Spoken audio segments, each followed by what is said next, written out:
भमरी खिल रही है कली कली गली गली। आज मैं बहुत खुश हूँ, मेरा बेटा इंस्पेक्टर बन गया।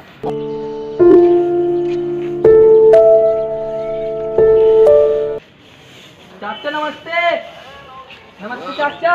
नमस्ते बेटा नमस्ते। क्या बात, कैसा आया बेटे मेरे राज? मैं कह रहा हूँ अर्जुन भैया ने जो ना खन्ना साहब को गिरफ्तार क्या कह रही है तू? हाँ, इतने बड़े आदमी को उसने बंद कर दिया। कुछ देर में अदालत भी लगने वाली। और क्या हुआ है?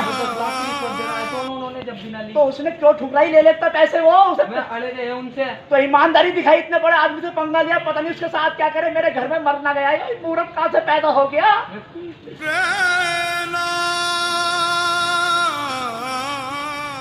अदालत की कार्रवाई शुरू की जाए। योर ऑनर मिलॉर्ड, खन्ना साहब को मेरे मुवक्किल दरोगा अर्जुन सिंह ने चरस और अफीम के साथ रंगा हाथों पकड़ा है। I object milord. मेरे काबिल वकील दोस्त ये भूल गए हैं कि किसी भी शरीफ नागरिक पर इल्ज़ाम लगाने से पहले जुर्म का पता होना चाहिए और ये तहकीक होनी चाहिए कि वो वाकई अपराधी है या कि नहीं। जज साहब, इस केस के मेरे पास दो चश्मदीद गवाह हैं। दरोगा अर्जुन सिंह को मैं पेश करवाना चाहता हूँ। इजाजत है। दरोगा अर्जुन सिंह हाजिर हो।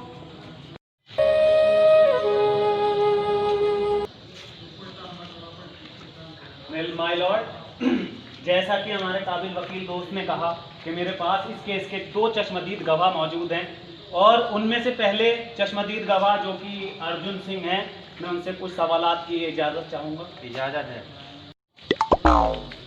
तो जैसा कि मैंने सुना कि आप इस केस के चश्मदीद गवाह हैं दरोगा अर्जुन सिंह, तो मैं आपसे उम्मीद करूंगा कि आप अदालत में खड़े हैं और आप जो बोलेंगे सच बोलेंगे। वकील साहब, मैं जो कहूँगा सच कहूँगा, सच के सिवा कुछ नहीं कहूँगा। तो जज साहब, मैं इनसे कुछ सवालात की इजाज़त चाहूँगा। इजाजत है। अर्जुन सिंह, उस दिन जिस दिन का ये वाक़या है, क्या आप उस मुद्दे के चश्मदीद गवाह हैं? मैं और मेरा हवलदार काशीराम हम थाने में बैठे हुए थे, तभी हमने गाड़ियों की आवाज़ सुनी। मैंने अपने हवलदार से कहा, काशीराम जाओ बाहर जाकर देखो मामला क्या है। जब मेरा हवलदार वापसी आया तो मेरे हवलदार काशीराम ने मुझे बताया कि बाहर जो गाड़ियां हैं वो खन्ना साहब की गाड़ियां हैं। पॉइंट टू बी नोटेड जज साहब, इन्होंने कहा कि मेरे हवलदार काशीराम को इन्होंने ऑर्डर दिया कि जाकर चेक करो गाड़ी में क्या मामला है, किस तरह की आवाज़ें हैं। वहाँ पर जाकर हवलदार काशीराम ने ये चेक किया और मैं इस बात को आपको नोट कराना चाहता हूँ कि इसके चश्मदीद गवाह दरोगा अर्जुन सिंह कतई नहीं है। वहाँ पर जिसने गाड़ी को चेक किया वो हवलदार काशीराम थे। लेकिन वकील साहब, मेरी बात तो सुनिए आप। मेरा जब हवलदार वापस आया तो मेरे हवलदार ने मुझसे कहा कि दरोगा जी, ये बाहर जो गाड़ियाँ हैं खन्ना साहब की गाड़ियाँ हैं और इन गाड़ियों में चरस और अफीम है। उसके बाद जो है मैंने अपने हवलदार से कहा कि जल्द से जल्द खन्ना साहब को मेरे सामने पेश किया जाए। उसके बाद खन्ना साहब आए और खन्ना साहब ने मुझे 10 लाख रुपए तक की रिश्वत देने की। I object milord. दरोगा अर्जुन सिंह कह रहे हैं कि इन्हें 10 लाख रुपए की पेशकश की गई। हमारे मुवक्किल जो कि खन्ना साहब हैं, खन्ना साहब ने इन्हें 10 लाख रुपए की पेशकश की। जज साहब, इसका अगर कोई चश्मदीद गवाह हो तो मेरे सामने पेश किया जाए, वरना मैं इसे बेवजह का बेबुनियादी गवाह है जज साहब, योर ऑनर गवाह है। हवलदार काशीराम गवाह है। हवलदार काशीराम हाजिर हो।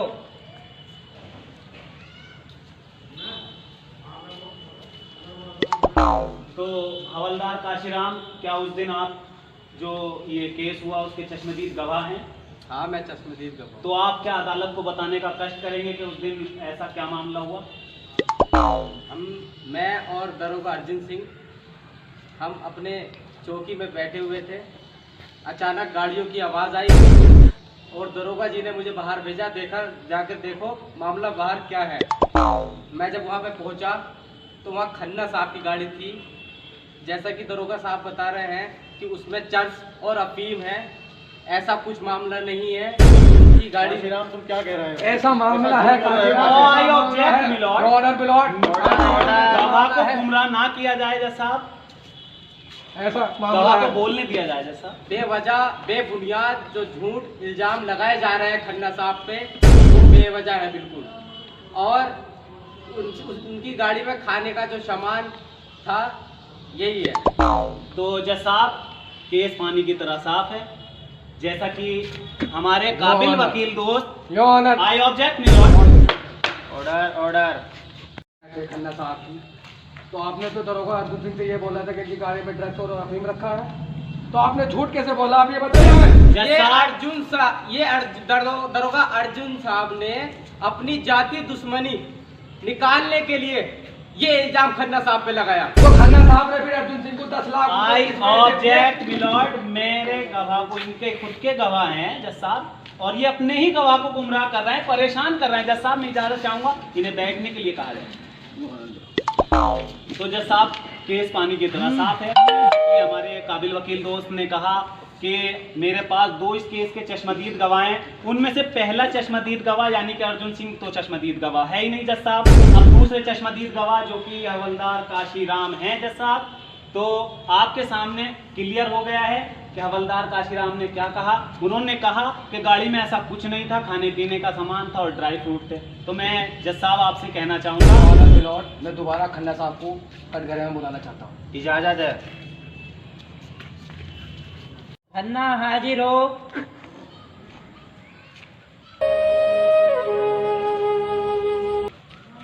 योर ऑनर, मैं कुछ खन्ना साहब से बातें करना चाहता हूँ, इजाजत है? इजाजत है।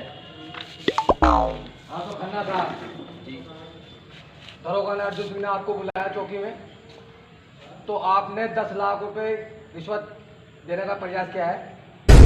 वकील साहब, मैं छोटा सा एक व्यापारी आदमी हूँ, और जैसा कि मेरे दरोगा साहब मेरे ऊपर झूठा इल्ज़ाम लगा रहे हैं कि मैंने इन्हें रिश्वत देने की कोशिश की। साहब, आपने 10 लाख रुपए रिश्वत देने की कोशिश की दरोगा अर्जुन सिंह को? देखो वकील साहब, मैंने ऐसी कोई भी पेशकश जो है दरोगा साहब के सामने बिल्कुल नहीं रखी। ये मेरे ऊपर सरासर झूठा इल्ज़ाम लगाया जा जज रहा है। साहब मैं पहले ही कह चुका हूँ जज साहब के केस आईने की तरह बिल्कुल साफ है।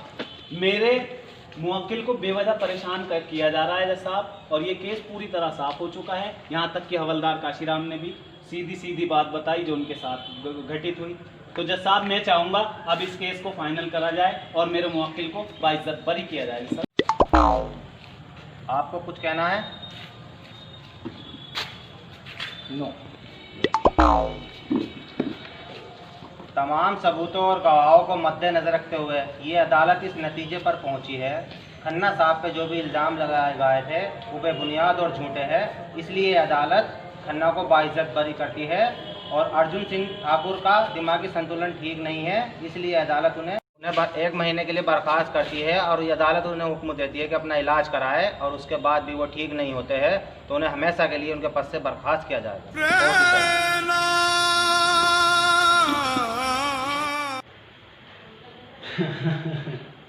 वाह खन्ना साहब वाह, कमाल कर दिया आपने, है खन्ना साहब? अरे माथुर साहब, सब आपकी कृपा है। अजी हमारी क्या कृपा है खन्ना साहब, कृपा तो माता लक्ष्मी की है। अरे माथुर साहब, मैंने पैसे के बलबूते पे एक से एक को खरीद लिया, आज पूरी अदालत को ही खरीद लिया। खन्ना साहब वैसे मेन पॉइंट वो काशी हवलदार काशी का रहा, आपने उसे खरीद के बहुत अच्छा किया। वो तो उसके घर गए थे हम काशी के, जब तो उसने अपने बयान पलटे हैं। पैसे की बहुत, माथुर साहब पैसे की बहुत बड़ी पावर होती है। जी बिल्कुल। अच्छा खन्ना साहब मैं अब घर जाने की इजाजत चाहूंगा, बहुत बहुत ठीक है माथुर साहब, बहुत बहुत। कपूर, तू पैदा होती मर क्यों ना गया? पहले तुझे जो समझाया था कि ऊपर की कमाई पे ध्यान रखना, ऊपर की कमाई पे ध्यान रखना। इतना बड़ा आदमी खन्ना, तैने उसके साथ बदतमीजी की, उसका मान पकड़ा, और उसने तेरे आगे फिर हाथ जोड़े इतने बड़े आदमी ने कि तुम मुझसे 10 लाख रुपए लो और मुझे इंस्पेक्टर छोड़ दो, लेकिन तैने किसी की नहीं मानी। तूने मेरा नाम मिट्टी में डुबो दिया, तुझे मैंने समझाया और तू नौकरी से भी बर्खास्त हो गया, और उसने हमें अपने घर बुलाया है। पता नहीं हमारे साथ वो क्या करे, क्या करे।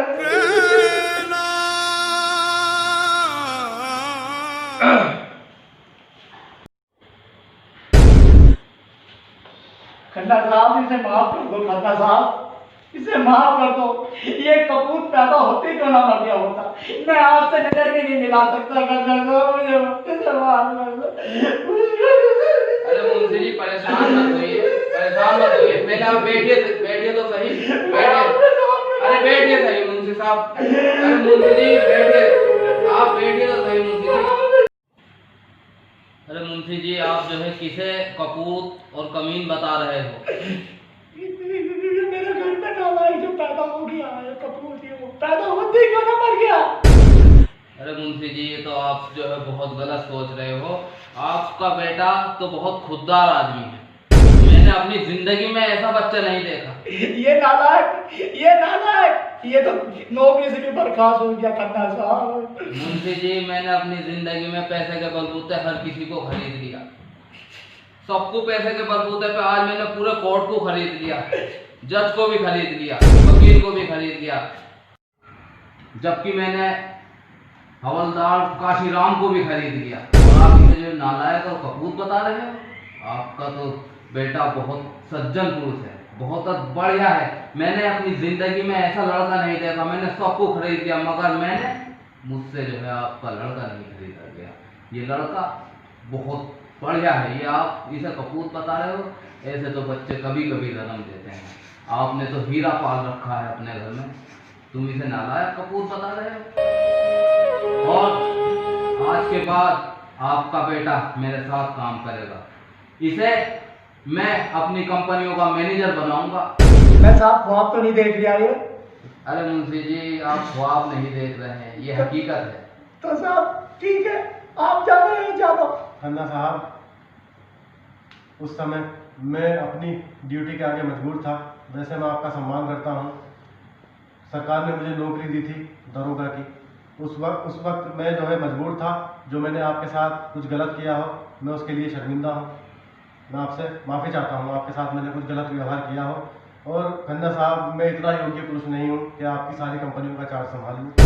अरे अर्जुन सिंह हम तुम्हारी खुददारी की दाद देते हैं और तुम्हारी ईमानदारी के हम कायल हो गए हैं। हम यही चाहते हैं कि आज के बाद हमने सारे काम अपने 2 नंबर के बंद कर दिए और आज के बाद सारे हम ईमानदारी से काम करेंगे और सारे ईमानदारी से जो है हमारा काम आप संभालोगे अर्जुन सिंह। ठीक है खन्ना साहब, ठीक।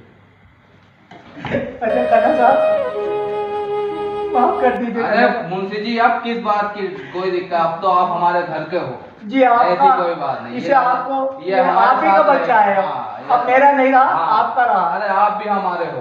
ठीक है खन्ना साहब। इसने तो मुझे सुधार दिया, अच्छा। आपका लड़का तो ऐसा निकला, इसने तो मुझे सुधार दिया, मैं तो बहुत गलत रास्ते पे था। अच्छा खन्ना साहब, इसकी वजह से मुझे अकल आई है। ठीक है खन्ना साहब। अच्छा आदाब। अच्छा खन्ना साहब।